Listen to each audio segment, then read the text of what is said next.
I think Kathy gave us three really powerful examples of aspects of the AMR problem where partnership and collaboration are required. Two quick takeaways from me. One is the power of bringing together people with different perspectives and background in practical problem solving. And secondly, the important role that convening organizations like Pew can play to actually sort of make that happen. Our final speaker is John Rex, Chief Strategy Officer for CARB-X, the public-private partnership focused on antimicrobial development. John. Great. Thank you, and thank you to the organizers for the opportunity to be here. My various roles across industry are shown on this slide, and I'm also going to comment on the acronym AMR. I want to point out that that is actually confusing to many people. If you know the area, it doesn't confuse you, but the lay public often hears AMR and thinks that it means that somehow they have become resistant to the antibiotic, and if they didn't take an antibiotic, they're okay. The Wellcome Trust did some work on this. At the language DRI, drug-resistant infection, is actually a better term. It's going to be hard to eradicate AMR. I'm going to say AMR. It's kind of like the malaria TB thing a minute ago. It's difficult to get that out, but I just want to point out this little bit of nomenclature. This talk is a somewhat unusual talk for me. I don't normally analyze partnerships in this way. It's been kind of fun to put it together, and it's benefited from experience at CARB-X and at Wellcome Trust, and I like to particularly acknowledge Kevin Otterson, Tim Jinks, and Joel Larson for helping me put this presentation together. And it reminds me of the conversational nature of reality. The best ideas are always produced in debate with such colleagues. And it's important that you know my point of view. This is my CV. I'm an ID doctor who spent 30 years, about half of it in academia, half of it in industry, developing the tools needed for patient care, mostly new drugs, but also some diagnostic work. And I've done everything from preclinical to phase 4 work. So it's not going to surprise you that, well, we heard yesterday about chicken guys and beef guys and turkey people. Well, I'm an antibacterial and antifungal guy, so no apologies. So partnerships. What is possible in partnerships? I'm going to take a kind of a broad view on partnerships. And after some thinking about this, I came up with this model. Kevin Otterson helped me put this together, the IJK model. We're only used for this talk today, but in 3 levels. At level I, you're sharing information and methods, and this is the simplest level, and it has a lot of utility. At level J, you're up to joint settings of priorities and scale, and it can allow you to get to a global view. And finally, in level K, we're going to share risk with the intent to create public goods with market potential or knowledge. And this is tantamount to building roads. And this was helpful to me as I was thinking about how to structure this, to start with the WHO's Global Action Plan. And if you know the Global Action Plan, it actually has 5 points. Well, there are 6 up here, and it's because I've reorganized them a little bit, because guess what? The IJK model magically fits on top of the now reorganized WHO Global Action Plan. And I'm going to use this theme. Things won't always stay in their buckets, but it's a way to actually take a tour of the current partnership landscape. And let me also apologize. I'm sure I'm not going to mention something that somebody in this room is working on, and there's only so many minutes in this talk. So, level I, sharing information and methods. If looking at the WHO Global Action Plan, it's about improving awareness of DRI, reducing the incidence of infection, developing an economic case, and optimizing use of antibiotics. So let's look. Awareness and understanding of DRI. We've seen some really good projects of this type, the Euro AMR Barometer, CDC Get Smart, and others that you've heard of.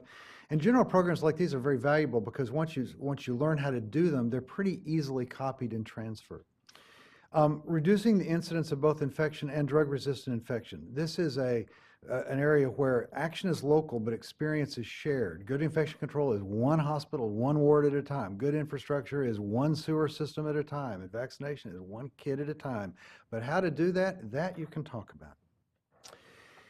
This one's more complex. And Greg pointed at this idea in his talk. And the economic case for sustainable investment in new medicines, diagnostics, and vaccines is a tenuous one at best. I will say that anyone who sets out today to develop a new antibiotic is engaging in a 30-year exercise that is almost guaranteed to destroy $50 million in terms of net present value. In other words, it's not the brightest thing in the world to set off to develop an antibiotic. Now, but antibiotics are incredibly valuable because they are the fire extinguishers of medicine, and there are a lot of analogies between fires and infections that are good. Fires are quick. If you don't have a fire extinguisher on hand, the building goes down. There's no opportunity to build the fire station at the time that you observe the fire. And the other analogies are, think about fire stations, and when do we pay the firemen a salary? Is it on a per fire basis? No. That leads to bad behavior on the part of the firemen. So in fact, what you really want a fire station to be there and to have it, you just smile at it every day when you drive by it. So antibiotics have that same value. Their greatest value is actually in their non-use, but this creates an economic tension. You create a new antibiotic, everybody says, that's a glorious thing, that's so important, we're not going to use it. And if we've spent $1 billion getting to that point, that doesn't work very well for you. So there are multiple global conversations on this problem. We have to stop paying for antibiotics as if we were paying firemen on a per-fire basis. There is a project in Europe called the Drive AB project. It's under the IMI auspices. It's a 3-year multi-stakeholder effort to create novel business models for buying antibiotics. Greg talked extensively about the Duke-Margolis Payment Reform Project, an FDA and Merck-funded project on this. In the UK, we've seen Chatham House, we've seen the UK AMR review, produce lots of reports and very valuable workshops and great deal of information in this area. And we'll come back to it in a moment later on in the talk.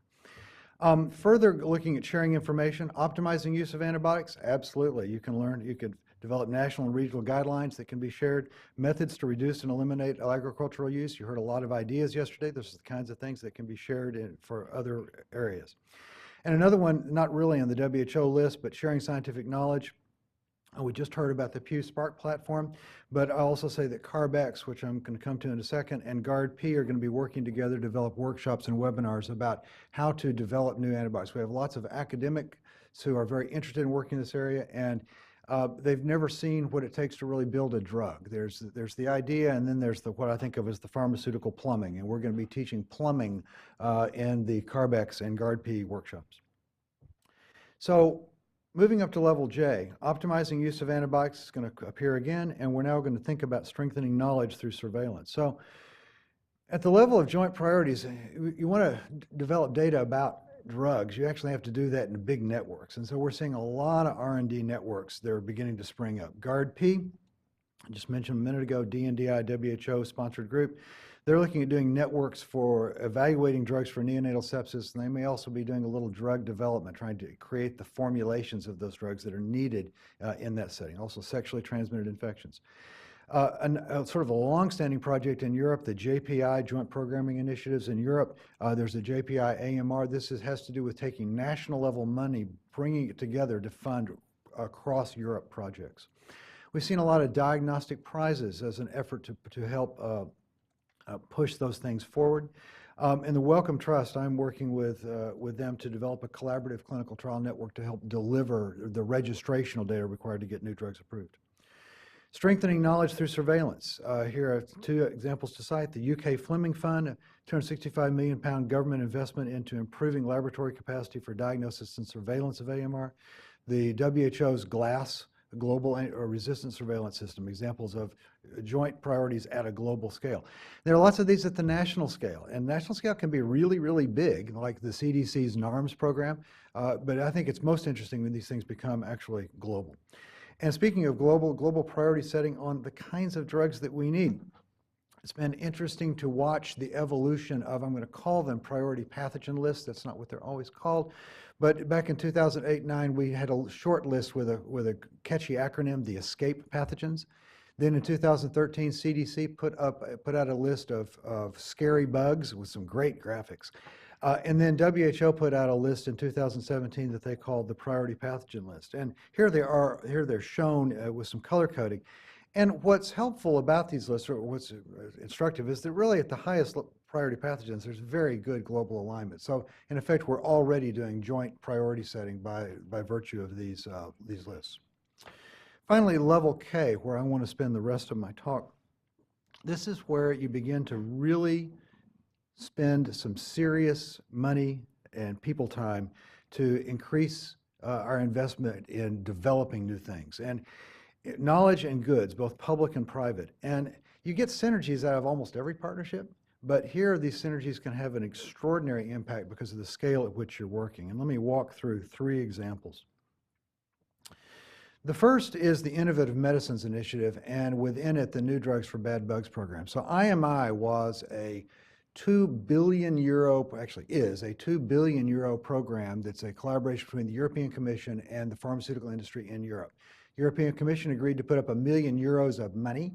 The industry put up €1 million of effort in kind, and we put together projects. And sort of the perfect IMI project would be a multi-company, multi-academic group that's collaborating on the cause of Alzheimer's disease, and at the end of which time you've got lots of biology and you can go discover drugs. So it's meant to be pre-competitive.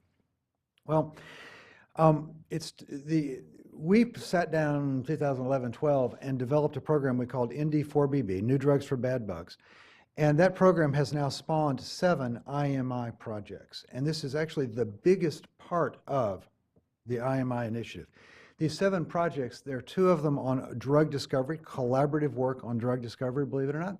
There are 4 on drug development. So we're seeing here clinical trial networks, clinical laboratory support, training for young investigators, lots of activity, and actual drugs from actual companies going through actual networks. And then finally, on the far right is the Drive AB project that I've already mentioned, which is on economics and sustainable use. And this program, when you add it all up, it's 2013 to 2020-ish, it's going to have been more than half of the $2 billion IMI project. So the New Drugs for Bad Bugs, the AMR component of the IMI project will be more than half of the money from the European Commission plus the effort in kind from the pharmaceutical industry, an impressive activity. CARB-X. CARB-X is something that I'm deeply involved with. This was an idea that was spawned by BARDA and NIAID last February of last year, and it led to the development of this project called CARB-X that now has $455 million committed to disperse over the next 5 years to accelerate preclinical R&D through phase 1. And so the U.S. government, BARDA, NIAID, and Wellcome Trust are collectively putting this money together. It's an open architecture. We anticipate adding additional funders to CARB-X in the coming years. And we do anything that has to do with antibacterials, therapeutics, diagnostics, preventatives. If it works on AMR, we're interested. And we take the best science from anywhere in the world. We do not care where you live. We only want to know how good your science is. We plan to fund more than 50 preclinical R&D projects over the next 5 years. And we're well on the way to that, as I'll show you in a second. And this is a public-private partnership. We leverage the capital from the private partners as well. Successful applicants must bring some of their own money to the table. Our funding ratio is about 70% from us and about 30% from the private partners. So you got some skin in the game here. When we designed CARB-X, we set out with these portfolio priorities. At the very top of our list was new direct-acting therapies for gram-negative bacterial infections. And at the bottom of the list is new direct-acting therapies for gram-positive infections. And it's not that gram-positive infections are unimportant, it's simply that we have more stuff here. The place where we are scared to death is in the gram-negatives. In between, we have diagnostics, preventatives, and indirect therapies, by which I mean things that don't have the speed and potency of what you might call coined the term a Fleming antibiotic, an antibiotic that sort of acts like a penicillin, it kills quickly. And think of this as like the degrees of difficulty in Olympic diving. You just get more points as you go up higher on the list. We would fund anything across this spectrum, but we're more interested in stuff at the top. We recently announced our first 11 awardees. I don't expect you to read this slide, but here's the overlay on it. These 11 awardees in March, $48 million towards 10 therapies and 1 diagnostic. In this, there are 3 novel class candidate small molecules, 4 non-traditional products, and 7 new antibacterial targets, and 1 very interesting point-of-care diagnostic for nosocomial pneumonia.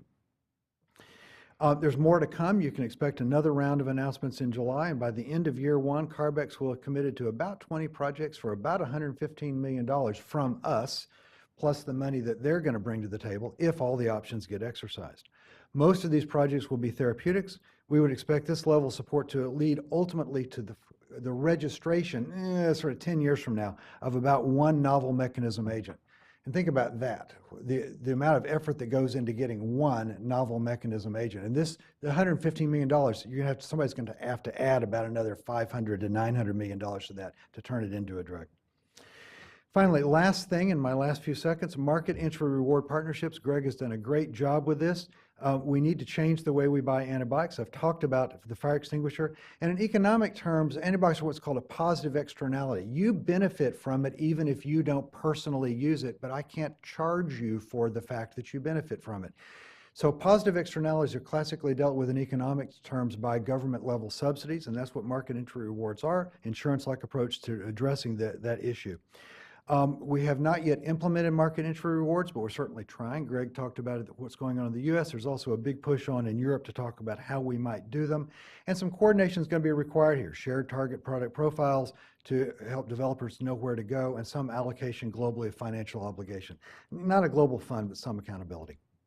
So in summary, partnerships really do highlight the conversational nature of reality. I started off with that at the beginning of my talk, and I end with it now. The IJK model, fun thing for today, and say we need all of the elements of the IJK model to succeed versus drug-resistant infection. Everything has to happen. So thank you very much.